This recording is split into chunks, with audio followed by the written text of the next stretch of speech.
I have been wanting to talk about this movie for a very long time, and I want to state clearly that the main protagonist is Jewish, so I'm not talking against Jewish people.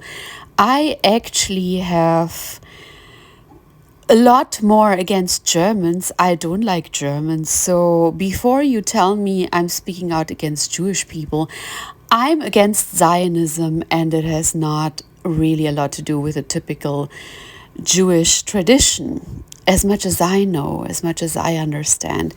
So I want to talk about this movie for a long time, partly because I have been dealing with similar issues in my life regarding Kabbalists, and it's interesting how this movie is explaining the exact same issue. Max Cohen is a Jewish mathematician and a genius who discovers the code of God based on gematria. And it's interesting how this character is described and how the curse of genius is often misunderstood by people. They think that being a genius is so easy, and they aim to be called or labeled a genius, when in fact a lot of misunderstood things are connected to that. Let me give you a short summary of this amazing movie, which is one of my favorite movies, and I believe it can only be understood or seen from that perspective if you have actually dealt with similar issues. I don't really understand why it is not celebrated more, because it is a real masterpiece of Darren Aronofsky, who is trying to portray underlying issues, in symbolic language, just as Stanley Kubrick did. And I believe that he's also partly outcasted by the movie industry because of that issue. He seems to be more intelligent than the average person, and it kind of surprised me that he was together with Jennifer Lawrence.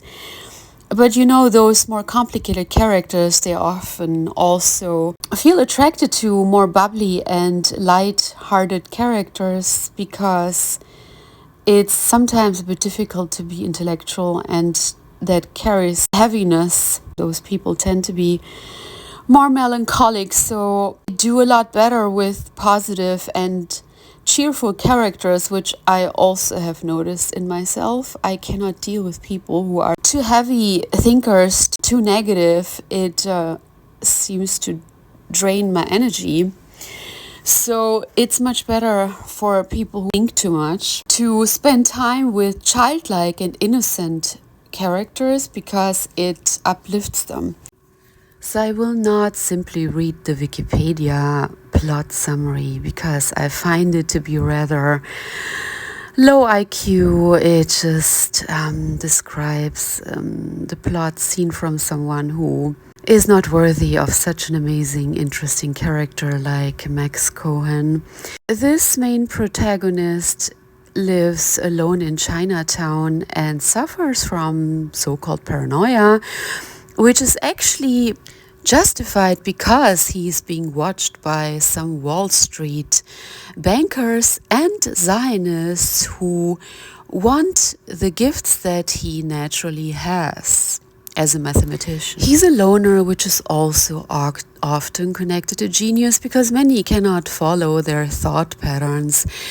And these people tend to have very special interests, and they like to live in their own world. So I wouldn't like to describe that as pathology, which is often done in today's society with interesting characters. Max isn't really interested in much social interaction, even when his neighbor, I think her name is Jenna, offers herself to him quite obviously, and he either doesn't seem to understand it, or he kind of rejects the idea because he's so fascinated with his own obsession with numbers. His obsession is based on finding the perfect number of this universe, which can describe everything, also named as pi. And he finally discovers a huge number the number of God, which is the foundation of this universe, and can also be used in the stock market. Then it literally comes out that Max isn't quite paranoid, but has been watched by people who are obsessed, as they say, not with himself, but with his brain. He's chased down by bankers who try to get the number from him and also aim to kill him after that. And while Max is being able to escape, he then later ends up with some Kabbalists, which you can also see here in that picture where Darren Aronofsky has pointed towards the Israeli Star of David, quite obviously. So he wanted to show us something, that Kabbalists are stealing ideas from geniuses. They're obsessed with geniuses and they're trying to take everything for themselves. And they believe seriously that God has given these things to them. So they are entitled to take from everyone who has been given something by God, because they can just take it with their little rituals and their little Kabbalah bullshit. It's not bullshit, I know, and I've learned a lot about Kabbalah the last years and how it works. They feel entitled to the gifts of others because they see them as impure. Although Max is Jewish, so it has nothing to do with Jewish or not. There's a certain group of Zionists connected to the Israeli state.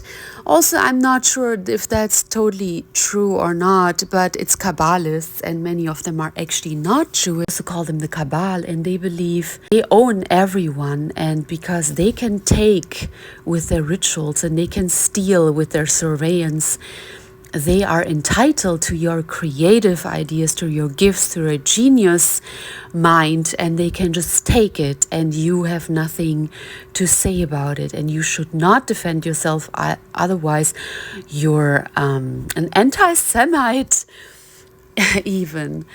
So that's also, I feel, what Darren Aronofsky was trying to point at, and this is why this movie, which is a masterpiece, has not been promoted more. And Darren Aronofsky is also partly oppressed right now, I feel. I haven't seen much coming out from him. Although the movie Mother had the child sacrifice thing portrayed again, and I think it made some people really angry in this weird industry. In the end, the Kabbalists, they don't get the idea or the number or the code of God from Max. He escapes and he uses the code to switch dimensions where he isn't a genius and he can finally live like a normal person, where a girl is asking him to do a mathematic calculation, which he was usually able to do very quickly, like he could calculate the most difficult numbers before that. And now it comes out that Max has turned into a normal human being without the genius, and the curse of genius is finally broken. And he's happy to realize that he can finally be a normal guy and doesn't have to suffer from all these restrictions that come along with being a genius in society. So I found this to be a very beautiful metaphor of Darren Aronofsky, who is probably also, burdened with some kind of genius, and he knows the heaviness of that, and he might have been surveyed and attacked by the Kabbalists. Some of his ideas might have been stolen and used for other directors, which is what they usually do, and I have my own experience with that, so I could relate to parts of that movie being surveyed and, people thinking you're paranoid, but in the end it comes out you're not paranoid. Things are actually much worse than you could have ever imagined. Anyway, what Aronofsky was probably trying to say is, it's not that great to be a genius because you assume everybody will celebrate you and everybody will treat you like a king. But the reality is, people will not want you, but the powerful in society will try to get your gift, will try to get your creations. And if they are in a higher ranking, they will do so and you can do nothing about it. It's very hard to fight back, especially these days. So they don't want you, they want your gifts only.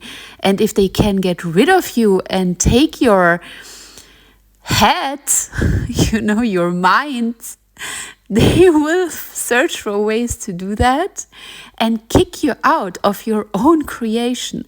So if you're not in a certain bloodline or if you're not in a certain network, even then it's actually very dangerous, because you will still have people who try to control you and take over what was given to you by God or by this universe, because some just think they're entitled to everything of others and also of their minds. So now with the internet, it is the most dangerous time for those kinds of people, because whatever you put there, even if you calculate things on your computer, you're not even online, you can still be surveyed and things can be taken. And I have had this experience. So just take care, watch out. We have to change things. These current times are probably some of the most difficult, and there have to be ways invented, and we have to find ways to fight back against the oppressor. So I love you all.